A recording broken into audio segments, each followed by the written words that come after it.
अस्सलाम वालेकुम, I am doctor Zoya. Welcome to my YouTube channel. इस वीडियो में हम डिस्कस करेंगे उन फैक्टर्स के बारे में जो कि हमारी सलाइवा की प्रोडक्शन और कंपोजिशन को चेंज कर देता है। सबसे पहले बात आ जाती है हाइड्रेशन। ठीक है, अगर आप में वाटर इनटेक कम है तो आप ड्राई माउथ की कंप्लेन करते हैं। इसमें आपका जो सलाइवा प्रोडक्शन रेट है वो कम हो जाता है। कुछ मेडिसिन हो गई जैसे कि एंटीहिस्टामिन्स हो गई, एंटी डिप्रेसेंट्स की ड्रग्स हो गई, यानी कि जो लोग हाइपरटेंसिव हैं, जो वो ड्रग्स इस्तेमाल कर रहे हैं, उनकी वजह से जो है ना आप में ड्राई माउथ की कंप्लेन होना शुरू हो जाती है, सलाइवा रेट कम होना शुरू हो जाता है। ठीक है, उसके बाद एज, जैसे जैसे आपकी एज ज़्यादा होती जाती है आप में सलाइवा का रेट कम होता जाता है।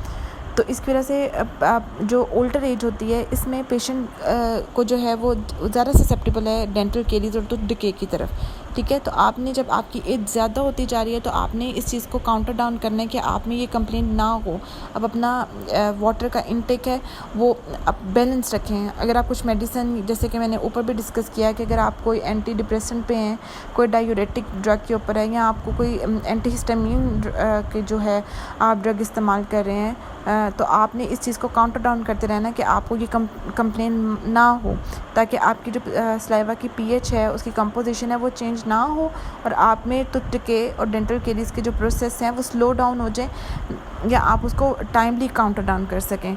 उसके अलावा कुछ मेडिकल कंडीशंस होती हैं, इसमें आपने अपने सलाइवा के रेट को जो है ना वो अफेक्ट करती हैं, जैसे कि डायबिटीज़ होगी, शोगरिन सिंड्रोम्स हो गए, पार्किंसन डिजीज़ होगी, कुछ ऑटोइम्यून डिसऑर्डर हो गए। ठीक है, ये आपके सलाइवा के रेट को और इसकी कंपोजिशन को अफेक्ट कर सकते हैं। कुछ साइकोलॉजिकल फैक्टर्स हो गए जैसे कि स्ट्रेस, एंजाइटी, ये इफ़ेक्ट करते हैं आपके सलाइवा के रेट को। आप खुद भी फील करते होंगे कि जब आप किसी चीज़ के बारे में वरीड हैं, किसी चीज़ के बारे में स्ट्रेस्ड हैं, तो आप ड्राई माउथ की कंप्लेन ज़्यादा करते हैं। ठीक है, तो वो पेशेंट्स जिनमें कुछ इस तरह के एंजाइटी इश्यूज़ हैं या स्ट्रेस इश्यूज़ हैं, वो अपने वाटर इनटेक को बैलेंस रखें। फिर वो पेशेंट्स जो स्मोकिंग और अल्कोहल यूज़ के ऊपर हैं, उनको चाहिए उनको कि वो अपनी ओरल हाइजीन को मेंटेन रखें, अपना वाटर बैलेंस वाटर इनटेक को बैलेंस रखें, ताकि आप इस कंप्लेन को जो है ना वो फेस ना करें। ड्राई माउथ की कंप्लेन आपको ना हो, आपकी ओरल हाइजीन मेंटेन रहे। इसके अलावा कुछ पेशेंट जिनमें गम डिजीज़ होती हैं, डेंटल इन्फेक्शंस होते हैं, उनमें बहुत जल्दी सलाइवा की जो है ना वो क्वालिटी और क्वांटिटी बहुत जल्दी जो है ना अफेक्ट होती है।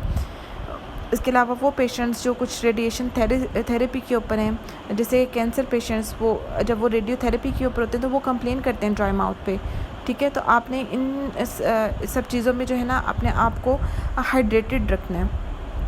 हार्मोनल चेंजेस हो गई, ठीक है, ये अफेक्ट कर देती हैं आपकी, जैसे कि प्रेगनेंसी में, मेनोपॉज में आप ज़्यादा कंप्लेन करते हैं ड्राई माउथ की। अब इन सब फैक्टर को डिस्कस करने का मकसद ये था कि ये सब जो चीज़ें हैं ये अफेक्ट करती हैं किसी ना किसी तरीके से हमारी सलाइवा की प्रोडक्शन और कंपोजिशन को। अगर जब हमारे सलाइवा की प्रोडक्शन और कंपोजिशन चेंज होती है, जैसे कि डिहाइड्रेशन की वजह से, कुछ साइकोलॉजिकल फैक्टर्स की वजह से, कुछ मेडिसिन्स की वजह से, कुछ मेडिकल कंडीशंस की वजह से, कुछ हार्मोनल चेंजेस की वजह से, जो कि मैंने सब ऊपर डिस्कस किए हैं, तो आपने इस चीज़ में काउंटर डाउन करना है कि आप जो है अपने ओरल हाइजीन को बेहतर कर रहे हैं। ठीक है, क्योंकि सलाइवा बहुत ज़्यादा इंपॉर्टेंट रोल प्ले करते हैं आपके माउथ को जो है ना वो टूथ डिके से प्रिवेंट करता है। ठीक है, आपको डाइजेशन में हेल्प करता है, लुब्रिकेंट एज अ लुब्रिकेंट काम करता है। ठीक है, तो अगर आप में सलाइवा का प्रोडक्शन रेट ही कम है तो आपकी ना ही डाइजेशन अच्छी होगी। ठीक है, आपको डिफरेंट जो है ना ओरल कंडीशंस को फेस करना पड़ेगा और टूथ डिके के चांसेस बहुत ज़्यादा हो जाएंगे। ठीक है, तो आपने अपने सलाइवा की प्रोडक्शन को जो है बैलेंस रखने के लिए वो सब चीज़ें जो मैंने ऊपर डिस्कस की हैं, आपने इन सबको मेंटेन रखना है। अगर आप किसी भी हार्मोनल डिजीज़ या किसी भी हार्मोनल कंडीशन में हैं, ठीक है, तो आप रेगुलरली अपने डेंटिस्ट को विज़िट करते रहें। ठीक है, ताकि वो आपको कुछ आपकी किसी भी कंडीशन जो कि आप फेस करने वाले हैं, आपका कोई भी चांस है कि आपका दांत टूथ डिके की तरफ जाने वाला है या आपको डेंटल केरीज होने वाली हैं, तो प्रोफेशनल हेल्प से आप उस चीज़ को जल्दी काउंटर डाउन कर लेंगे। वो आपको हेल्प करेगी कि आप जो है ना इन कंडीशन से जो है ना वो कैसे आता है कि हम उसको जो है ना टाइमली काउंटर डाउन करें और टाइमली हम उसको ख़त्म कर लें।